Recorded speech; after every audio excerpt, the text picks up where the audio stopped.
So I'm tying up another wet fly from Ray Bergman's Trout today. This is the Lackey's Grant Lake. I ran across this in the plates in the book and thought it was a handsome little fly. Kind of interesting little pattern, probably more of a Caddis pattern. But I have not been able to find any history on this. It is in the plates in the book and in the table for the recipe in the back, but there's no reference to it in the book. And searching around on the internet, I was unable to find any history about this fly. So I'm not certain. I'm assuming it has something to do with a Grant Lake somewhere that I don't know, but I just thought it was a handsome little fly. So that is the Lackey's Grant Lake. I'll get started time.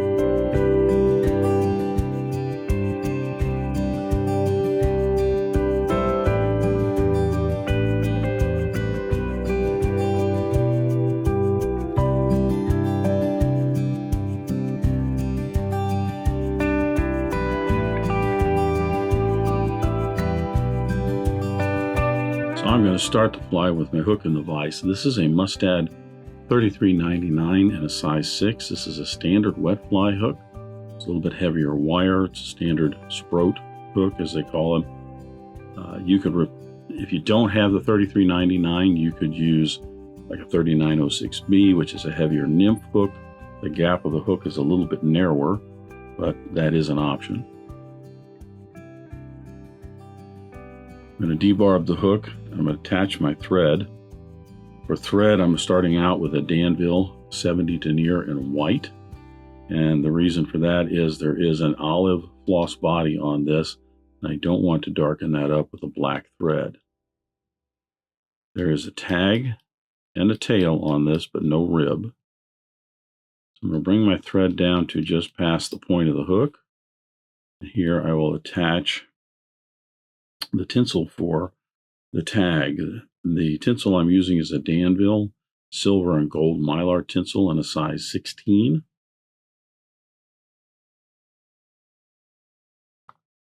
It's a gold tag, so I'm going to attach this with the silver side up. I'm going to wrap down the hook shank towards the bend, probably about 6 or 7 turns here. And then I will turn this over because it's easier. I don't have to navigate around the point of the hook if I turn this over. Now I'll put in my tag. This is going to be about 6 wraps down and 6 back up. Nice touching turns. Sometimes this small tinsel can be kind of tough to see. That's why a double layer is kind of nice, because if you do get a little bit of a gap there, usually the second layer is going to cover that up. Makes it look a little bit better, a little more uniform. You should end with at the end of the body, which is going to be pretty much between the point of the hook and the barb. The tail is just some light brown rooster hackle. I don't have the rooster that I have.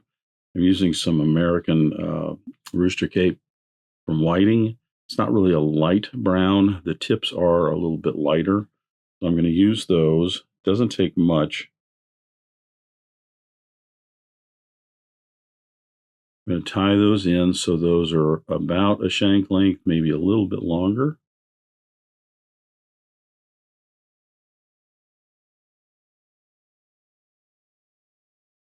I'm going to trim those the length of the body. And I'm going to attach my floss. For floss, it's an olive colored floss. I'm using a Uni-Floss in an olive color. Now, this is just a single strand floss, but it's a little bit thicker. Like often I use the Danville's rayon 4-strand rayon floss, and the 4 strands on that, 2 of those are about the same thickness as just the single strand of the Uni-Floss. So I will double that over. It'll give me pretty much about the same thickness.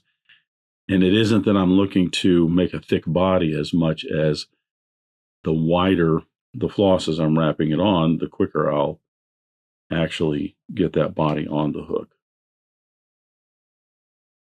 I'll bring that up and pull this back so it's the length of the body.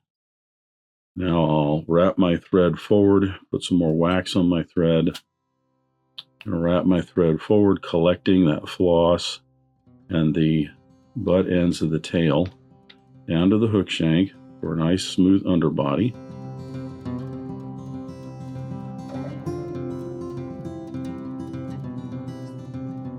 Then I will wrap in the floss.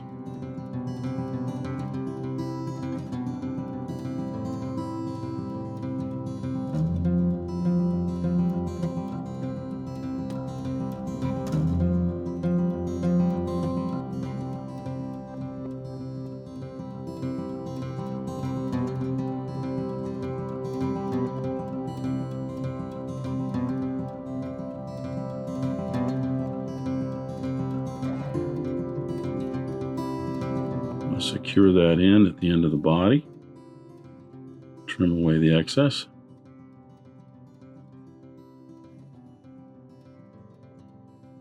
Wrap my thread forward. Now I'll change over my thread to my finishing thread, which is going to be a black Danville 70 denier. I've already waxed the thread. I'm just going to attach that, wrap over the white, and then I can trim away the black tag as well as the white at the same time. Bring this back to the end of the head, and this is where I'm going to tie in the wing. The wing is a light mottled turkey. Got a couple of nice, these are some Ozark tails that are just a little bit lighter in color, which is what you're looking for. I'll get my two slips here together. I want to make certain I get those tips together. So those are about the same. And then I'll get my width. I think I have a little bit more on my side.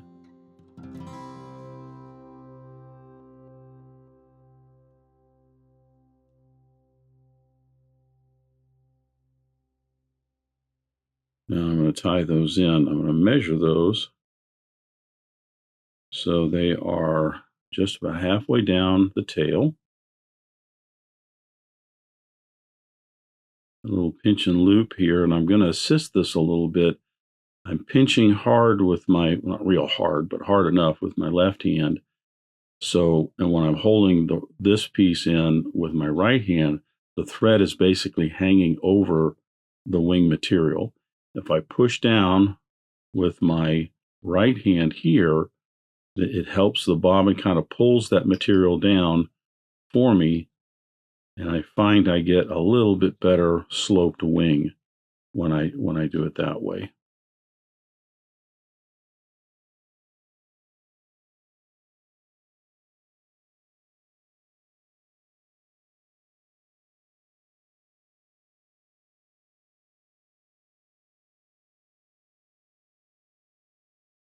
Trim away the excess for the wing.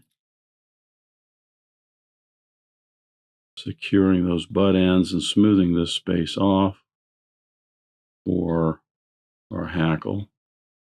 The hackle is just a light brown hackle. I'm using a lighter brown hen hackle. It's not, I wasn't certain if it was this kind of a light brown as opposed to like a real dark brown versus a ginger color. Ginger color would be even a lighter brown. But I just went with this one that's not real dark.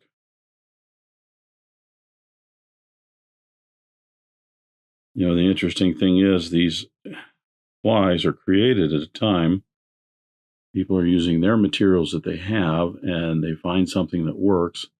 They happen to have, a hen neck of a light brown, and that's what they call for in the recipe.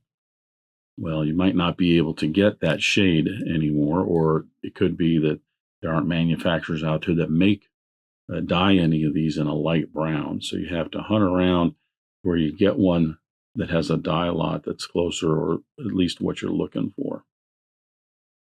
So this is kind of a sparse collar. I'm only going to put 2 wraps on here. There's one like that, another one. I don't want to make it too thick. I'm going to secure that in. Sweeping all of this back, I'll wrap down and wrap rearward. Kind of wedge those in and also make the head, clean up this space.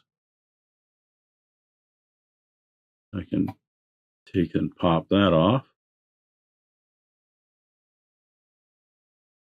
Now I'll flatten my thread, put in my whip finish.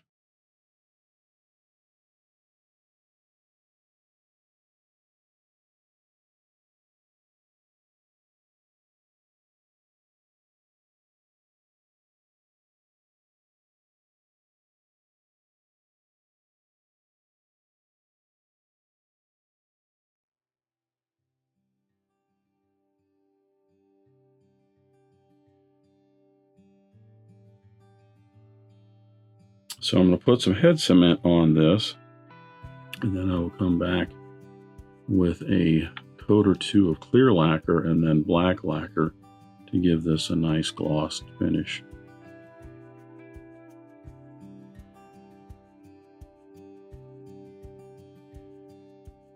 That is the Lackey's Grant Lake out of Ray Bergman's Trout. That wing was a little bit narrow. Maybe should have made that a little bit wider. But all in all, I think it turned out pretty well. Handsome little fly.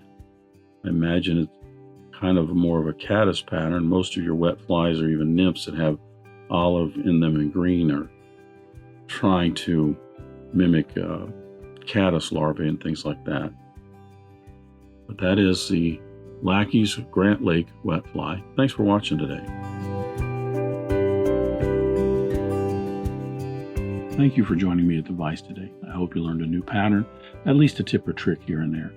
If you'd like to help Dress Irons, you can like, comment, share, subscribe, all those wonderful things for the video. You can also head out to dressedirons.com where you can buy flies, tools, stickers, and merch, or you can join a growing community over on Locals at the Dressed Irons Fly Tying Guild. You can also donate to Dressed Irons if you want through the link at the bottom of the description. I thank everybody for their ongoing support, as it really does help the creation of these videos.